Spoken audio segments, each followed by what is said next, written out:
many of you have a nickname that maybe your parents or your siblings gave you when you were growing up? How many of you? Many of us, right? And perhaps they gave you that nickname to show you that you belong to them, or to show you deep affection for a childhood characteristic maybe that you had. Well, my name is Lilly Bekele-Piper, as Valentine said. I was born in 1976 in Addis Ababa, Ethiopia, to two very loving, humble, and wonderful parents. They named me Tzabaot Solomon. Tzabaot, meaning God is merciful, because when I was born, I almost died, and my parents were unsure if whether or not I would survive infancy, so I was given this name, Tzabaot, to remind them of the mercy of God. And Solomon, after my father, which is in line with Ethiopian patriarchal culture. In Ethiopia, you take your father's first name as your surname. So my mom was Atalfa Mengistu, after her dad, Mengistu. My dad was Solomon Bekele, after his father, Bekele Haile. And I, of course, was Tzabaot Solomon. I was born 2 years after the Communist Revolution happened. And during the chaos and the horror of the Derg regime, businesses were burned, schools were closed, thousands were jailed, and even thousands more were killed. My parents started to look for opportunities elsewhere, and they were fortunate enough to get a scholarship to complete their studies in the United States. So at the tender age of 14 months, my family and I immigrated to the United States. Once we got to the US, we realized that the naming system was different than Ethiopia. And people advised my parents that the three of you cannot have three different last names. You should all take the same last name so that the government knows where to find you.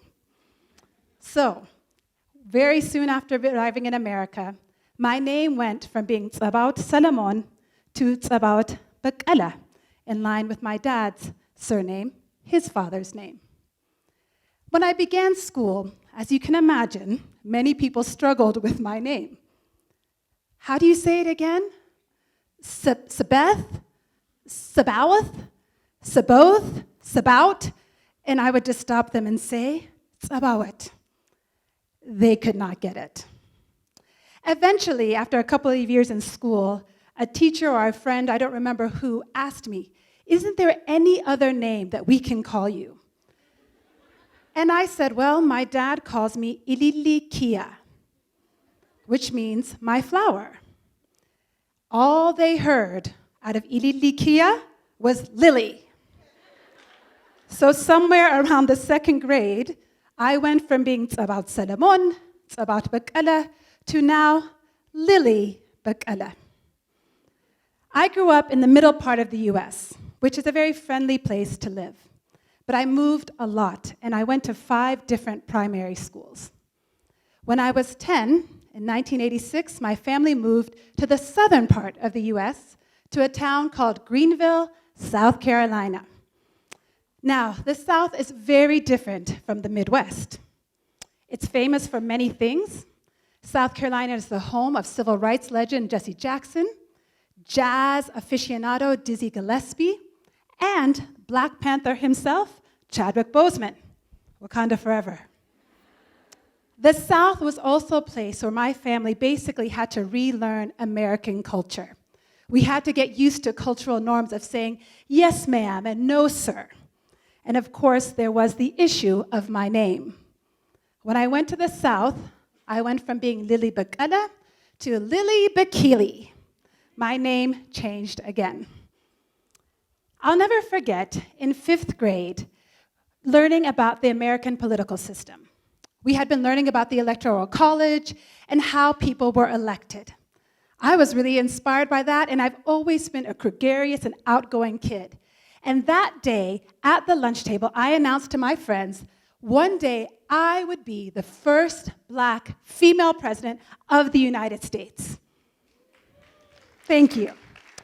That was not the reaction that I got at the lunch table.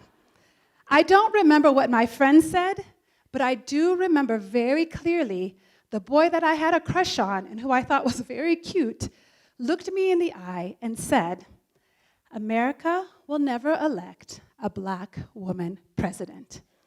And you can't even be president because you were not even born here. My mind began to spin. I was stunned.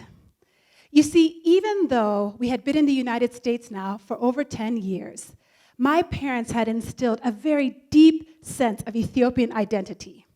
I knew my language fluently, I understood my cultural norms and traditions, and second to being a child of God, my parents had raised me as an Ethiopian. Plus, I knew that black people were the original Adam and Eve. I knew that the Ark of the Covenant and the Garden of Eden are in East Africa. And I am for sure that Jesus himself was a brother. So, when my classmate told me that I could never be president, I could not get it into my 5th grade head. But I also knew he was right about one thing, which was I could not be elected president because by the American Constitution, you have to be born in America to run and be elected president.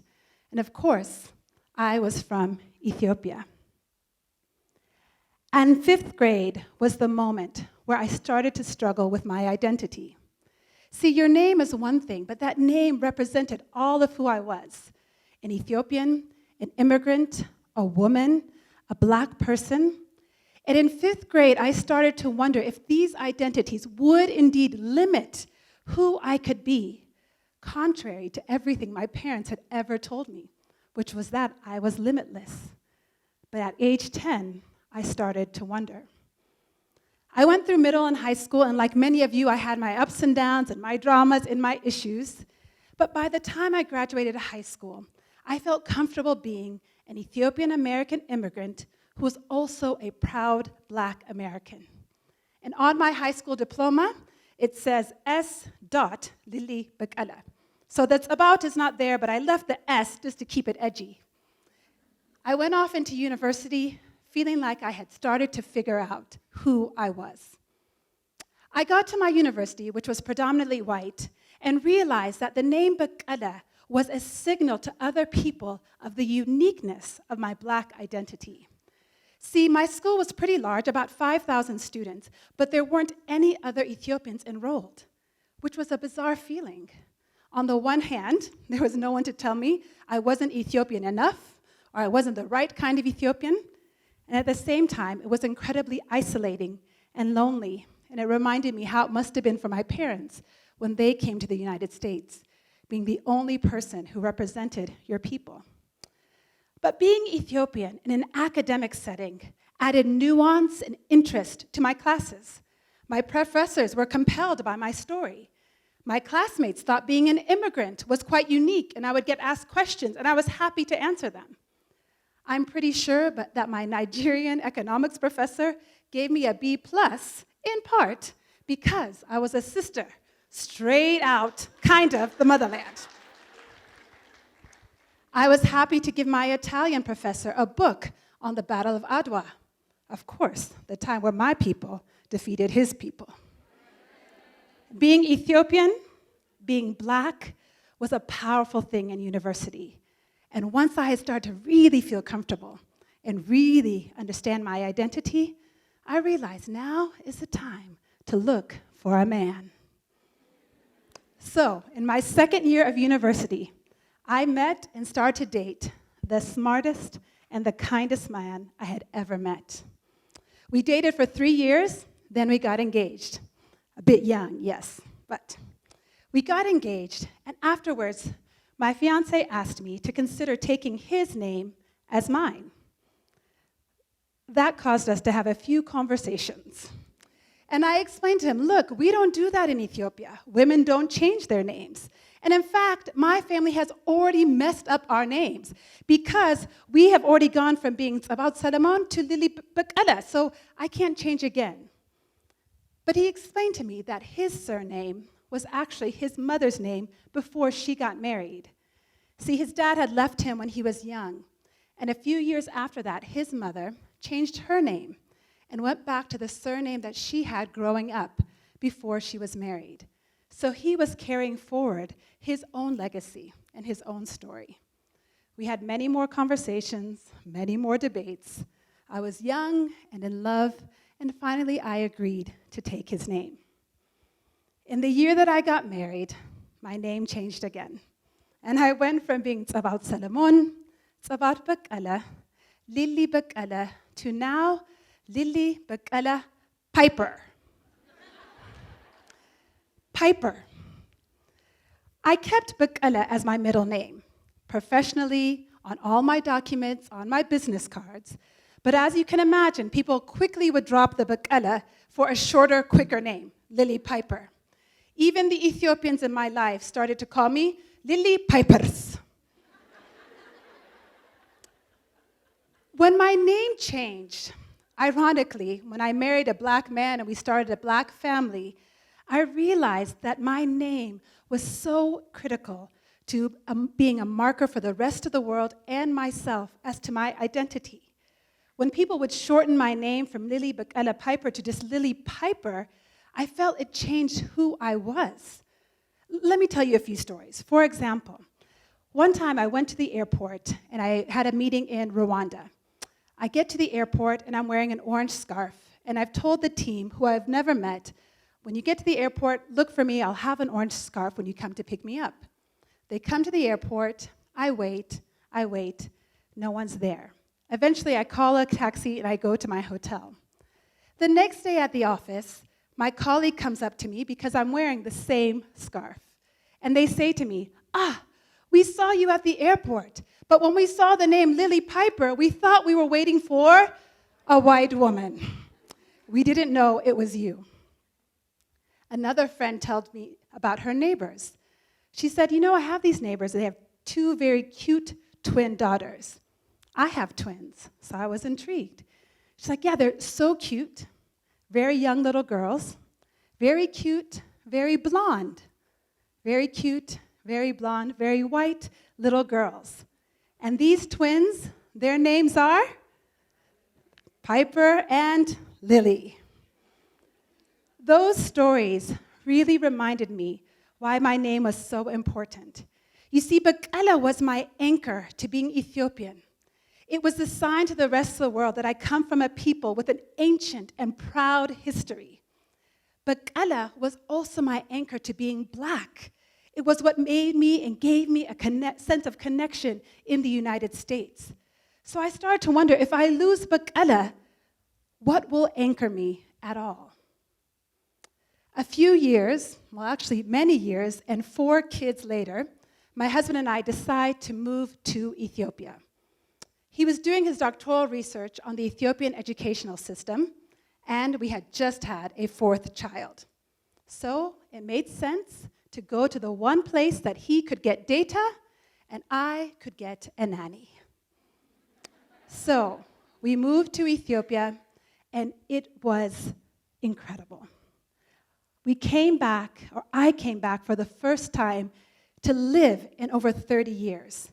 Even though we had visited many times before, it was a different feeling to land and know that you were going to stay. And to be honest, that first year was a complete honeymoon. I loved everything about being home. I loved the smell of the air. I loved the smell of spices everywhere I went. I loved the organized chaos of Mescal Square. I loved running into my cousins at the cafe unexpectedly. I loved seeing the throngs of people waking up early to walk to church or to mosque. I loved everything about being home. But especially, I loved seeing sea after beautiful sea of my people every day and everywhere I went. See, in the United States, if you're a black person, you are always aware and conscious of your race. You get used to counting how many of you are in the room or the classroom or the boardroom.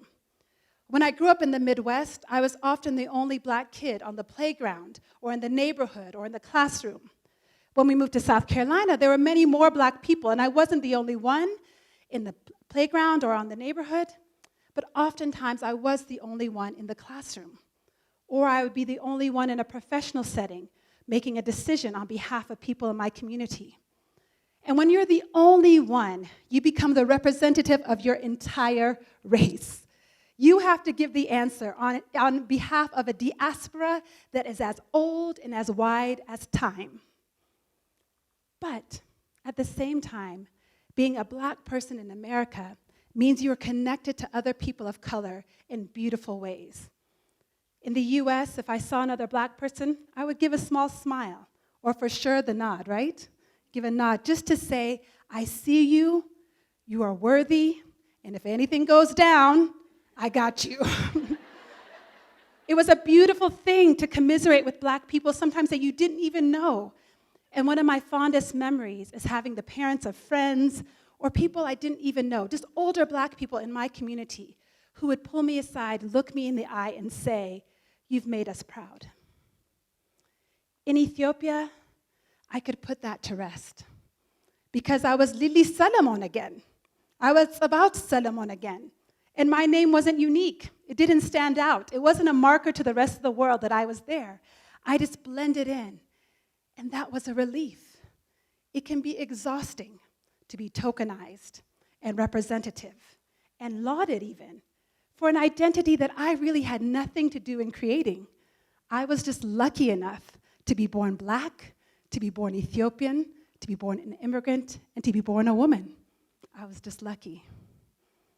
In Ethiopia, being a local Ethiopian, though, was also different. And after that honeymoon period, I realized I was still sticking out. Maybe not for my name, but for other reasons. I speak Amharic fluently, but with an accent.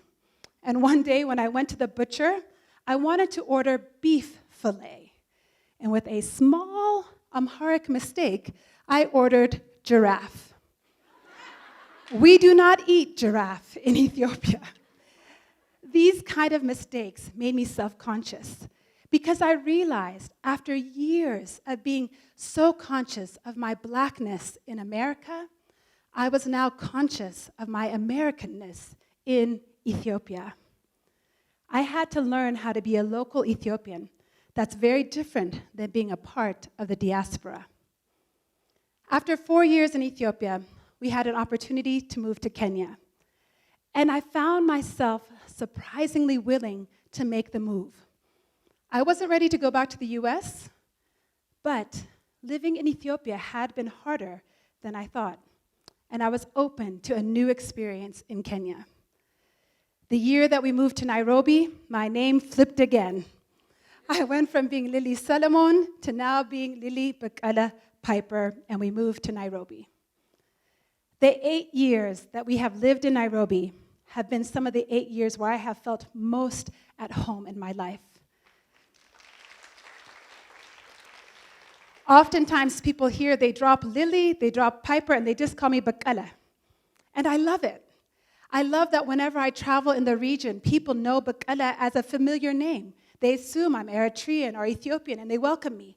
Or they look at me and they say, "Oh, you must be Tanzanian or Somali," and they welcome me and say, "You must be home." It's a beautiful way to be affirmed. It has nothing to do with my name, just being here. Or my favorite thing probably is when they ask me, "Bekele, are you related to those famous runners? You know, like Ababa Bikila, the first African to win a gold medal in the marathon in 1960. Or Kananisa Bekele." And I tell them, "Of course I am. Look at me. Don't I look like a runner?" My name here has been a simple thing, and yet it's been an anchor for me in a way that has really been powerful. In Kenya, being Lilly Bekele-Piper has now become normal. But last year, I decided to change my name one more time. I decided to hyphenate my last name because I didn't want Bekele to ever be deleted from my name or dropped for the sake of convenience. So now my name is Lilly Bekele-Piper. I think I'll stick with this one. This year, I started a podcast called Uproot. And I started Uproot because I wanted to tell the stories that were so familiar to me. Being uprooted from your home, your language, your people, your family, your culture, your city. Because in the process of doing this show, I have heard so many stories of joy, of resilience, of justice. And I want to keep telling these stories because it's much more common than we realize. I close every show with the words of one of my heroes, Wangari Maathai. She said, "You have to keep at it until it becomes rooted." And though I never may be president of the United States, even though I'm not living in my passport country or the country of my birth, I will always be Sabaut Lilly Solomon Bekele-Piper. Stay.